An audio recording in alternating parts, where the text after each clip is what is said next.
If you're a fan of dogs in space and have a cute furry friend at home, we have the perfect DIY for you. Today, we're going to be making super cute dog treats inspired by dogs in space on Netflix. Charge it all to my captain's tab. Let's get started. In a large mixing bowl, add 2 tablespoons of smooth peanut butter, half a cup of pumpkin puree, 2.5 cups of flour, half a teaspoon of cinnamon, half a teaspoon of salt, and 2 whole eggs. Then take a whisk or a fork and mix everything together. After everything is combined, use a rolling pin to roll the dough until it is 1/4 to 1/2 inch thick.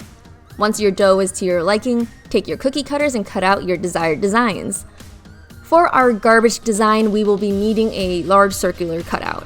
Once everything is prepped onto a tray, bake these cookies at 350 degrees Fahrenheit for 40 minutes. You'll need parental guidance for this part. While our treats are baking, it's time to get started on our dog-friendly icing. In a medium bowl, mix together equal parts cornstarch and water. Also add a small amount of honey to taste. Adjust the recipe to get the consistency that you like. Then, distribute your frosting into several small dishes, being sure to set aside the remaining frosting in a bowl. White frosting will always come in handy when it comes to coloring.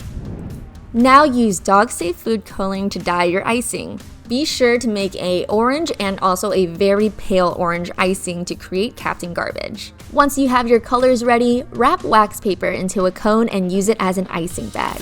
Be sure to carefully place your icing into them and set them aside into a bowl to prevent a very messy cleanup. After you've let your treats cool, it's time to ice them. I'm starting off with a very simple yellow star. Be sure to first outline your shape and let the icing set for about a minute.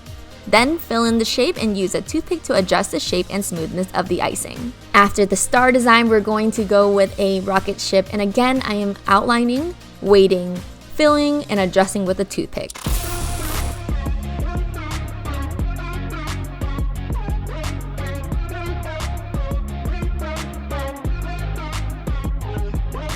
Lastly, it's time for our beloved space explorer, Garbage. Let's disobey orders. First, we're going to use some white frosting to draw the inner color of his chest and snout. Then we're going to use the light orange color that we created earlier to create the outer fur of Garbage's coat. After you have your base ready, be sure to allow the icing to set for at least an hour to prevent bleeding when we do the facial features. And we're done! I went ahead and created a few other designs for my pups, which I really hope you guys do as well and get as creative with it as you want. Hope your dogs love these treats as much as mine do. But for now, that's for me. Thank you guys so much for watching and have fun!